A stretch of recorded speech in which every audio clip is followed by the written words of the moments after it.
जय हिंद दोस्तों। Indian army में अपनी इन्फेंट्री और कोर के बारे में तो जरूर सुना होगा। तो आज की इस वीडियो में इन दोनों के बीच का जो डिफरेंस है वो मैं आपको समझाने वाला हूँ। इंडियन आर्मी में बहुत सारी इन्फेंट्री रेजिमेंट है, जैसे कि Kumaon regiment, Rajput regiment, Gorkha regiment, Mahar regiment. उसी तरह से बहुत सारे कोर भी है, जैसे कि signal, AAD, Pioneer, aviation core. तो आखिरकार इन दोनों में क्या अंतर है, इन दोनों के काम करने के तरीके में क्या डिफरेंस है, सारी डिटेल्स आज इस वीडियो में हम आपसे शेयर करेंगे। देखिए, सबसे पहले बात करते हैं इंडियन आर्मी के इन्फेंट्री के बारे में। इंडियन आर्मी में इन्फेंट्री रेजिमेंट इंडियन आर्मी का मेन कॉम्बैट ब्रांच है, जो युद्ध क्षेत्र में या फिर ऑपरेशनल फील्ड में डायरेक्ट दुश्मनों से एंगेज होता है। सामने से जब दुश्मन पैदल आ रहे हैं तो उनसे कोर या फिर आर्टिलरी नहीं लड़ेगा, उनसे लड़ेगा इन्फेंट्री रेजिमेंट। और ये युद्ध क्षेत्र में दुश्मन के ऊपर डायरेक्ट अटैक करते हैं। इनके पास वेपन्स के नाम पे assault rifle, DMR, light machine guns, पिस्तौल, ग्रेनेड लॉन्चर जैसे हथियार होते हैं। इनके सोल्जर्स हाईली ट्रेंड होते हैं कॉम्बैट में, चाहे वो हैंड टू हैंड कॉम्बैट हो, क्लोज क्वार्टर कॉम्बैट हो या फिर वॉरफील्ड कॉम्बैट हो। इंडियन मैप को अगर आप देखें तो भारत में ऐसे ऐसे टेरेन्स है जहां पर हैवी वेपन जैसे कि टैंक्स, मिसाइल, ये सब ले जाना पॉसिबल नहीं है। वहां पर भेजा जाता है इन्फेंट्री को। इंडियन आर्मी के इन्फेंट्री के सोल्जर्स और ऑफिसर हाई रिस्क जोन पर होते हैं, क्योंकि सामने से चलने वाली हर एक गोली, तोप, टैंक्स सबसे बचकर इन्हें लड़ना होता है। इसीलिए आप देखिएगा इंडियन गैलेंट्री अवार्ड्स के विनर्स के लिस्ट में ज्यादातर आपको इन्फेंट्री के सोल्जर्स ही मिलेंगे। इन्फेंट्री सोल्जर्स के पास में जो वेपन्स होते हैं उनका रेंज बहुत कम होता है। आर्टिलरी की तरह इतना ज्यादा रेंज का वेपन्स वो इस्तेमाल नहीं करते हैं। इसीलिए दुश्मनों से लड़ने के लिए उन्हें दुश्मन के पास जाना पड़ता है। और वॉर फील्ड में पीछे से तोप भी चल रही है, ग्रेनेड भी फेंका जा रहा है, टैंक्स भी फायर हो रहे हैं। इतने डेंजरस सिचुएशंस पर भी इन्फेंट्री के सोल्जर्स बुलेट्स और असॉल्ट राइफल लेकर के ही दुश्मन के ऊपर कूद पड़ते हैं। दुश्मन के द्वारा ज्यादातर कैप्चर इन्फेंट्री के सोल्जर्स ही होते हैं, ज्यादातर शहीद भी इन्फेंट्री के सोल्जर्स होते हैं, और दुश्मन को ज्यादा से ज्यादा मारने वाला इन्फेंट्री के बंदे ही होते हैं। इनफैक्ट इन्फेंट्री के सोल्जर्स गोलियां खत्म होने पर अनआर्म्ड कॉम्बैट की मदद से दुश्मनों के साथ में लड़ जाते हैं और उन्हें घायल कर देते हैं या फिर मार देते हैं। इंडियन आर्मी में शहीदों की लिस्ट को भी अगर आप देखें तो ज्यादातर वहां पर भी आपको इन्फेंट्री के सोल्जर्स ही मिलेगा। इसीलिए इंडियन आर्मी में इन्फेंट्री को क्वीन ऑफ वॉर कहा जाता है। लेकिन देखिए, सिर्फ इन्फेंट्री या फिर आर्टिलरी से इंडियन आर्मी नहीं बनता है। इंडियन आर्मी का एक बहुत बड़ा पहलू है कोर। अब देखिए कोर क्या होता है। कोर को समझाने के लिए मैं आपको बता दूं कि इंडियन आर्मी अपने आप में ही बहुत बड़ा ऑर्गेनाइजेशन है। इनके पास में अपने आप का सब कुछ है। अपने मिलिट्री डॉक्टर्स हैं, मिलिट्री नर्सेस हैं, मिलिट्री पुलिस है, मिलिट्री एडवोकेट है, मिलिट्री टीचर्स हैं, मिलिट्री इंजीनियर्स है, सब इनके पास में ही है। इंडियन आर्मी सिर्फ युद्ध नहीं लड़ता है, सिर्फ गन्स और फायरिंग इक्विपमेंट से इंडियन आर्मी नहीं बनता है। हालांकि यूट्यूब वीडियोस और फिल्म्स ने हमारे दिमाग में ये फिट कर दिया है कि एक आर्मी मैन का मतलब होता है हाथ में गन लिए जो सबको मारता फिर रहा है, लेकिन ऐसा नहीं है। हालांकि ये भी इंडियन आर्मी का एक पार्ट है। जिनके सोल्जर्स के हाथ में राइफल्स होते हैं उन्हें इन्फेंट्री कहा जाता है, लेकिन ये इन्फेंट्री इंडियन आर्मी का एक छोटा सा पार्ट है। इंडियन आर्मी इससे कहीं बड़ा है। जैसे इन्फेंट्री आर्मी का एक छोटा सा पार्ट है, उसी तरह से इंडियन आर्मी में जितने भी कॉम्बैट सपोर्टिंग ब्रांच होता है उन्हें हम कोर कहते हैं। अब अलग अलग कोर का अलग अलग काम होता है। मैं आपको समझा देता हूँ। जब भारत में युद्ध लगता है तब जितने भी इंडियन आर्मी के कोर है वो अपने अपने काम में लग जाते हैं। हमें सिर्फ इन्फेंट्री का लड़ाई, उनकी फायरिंग, उनकी बलिदान दिखता है, लेकिन उसके पीछे बैकबोन बनकर काम करता है कोर।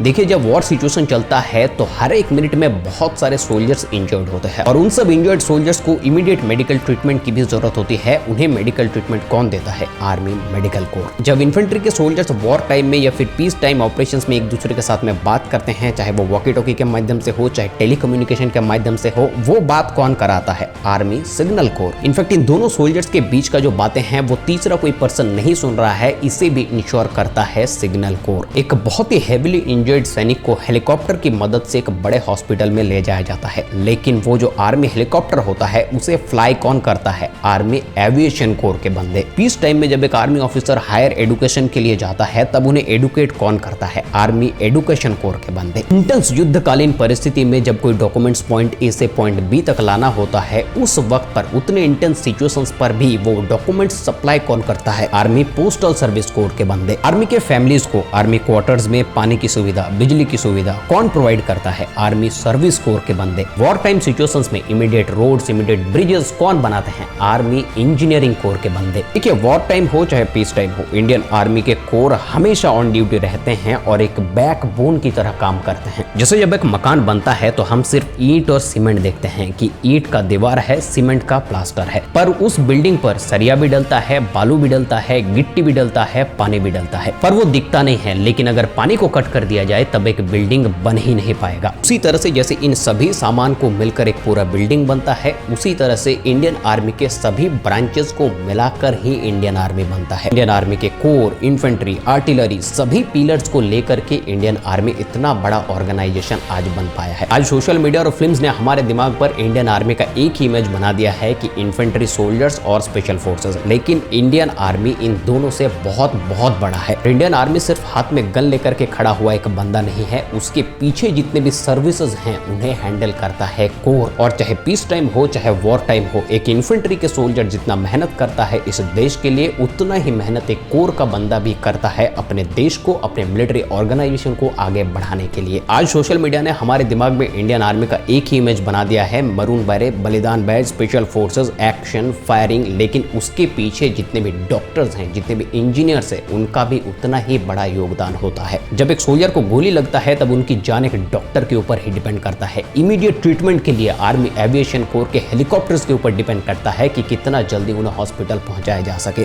ये सारी चीज आपको कोई नहीं बताएगा, लेकिन मैं आपको बताता हूँ इंडियन आर्मी के स्पेशल फोर्सेस, इन्फेंट्री जितना रेस्पेक्ट डिजर्व करते हैं, उतना ही ज्यादा रेस्पेक्ट इंडियन आर्मी के कोर्स के सोल्जर्स और ऑफिसर्स भी डिजर्व करते हैं। इंडियन आर्मी को सम्मान करता है तो इंडियन आर्मी के कोर, आर्टिलरी, इन्फेंट्री सभी ब्रांच को इक्वली सम्मान कीजिए। सब्सक्राइब कीजिए इस चैनल को इसी तरह की डिफेंस रिलेटेड वीडियोस आगे देखने के लिए। जय हिंद, वंदे मातरम।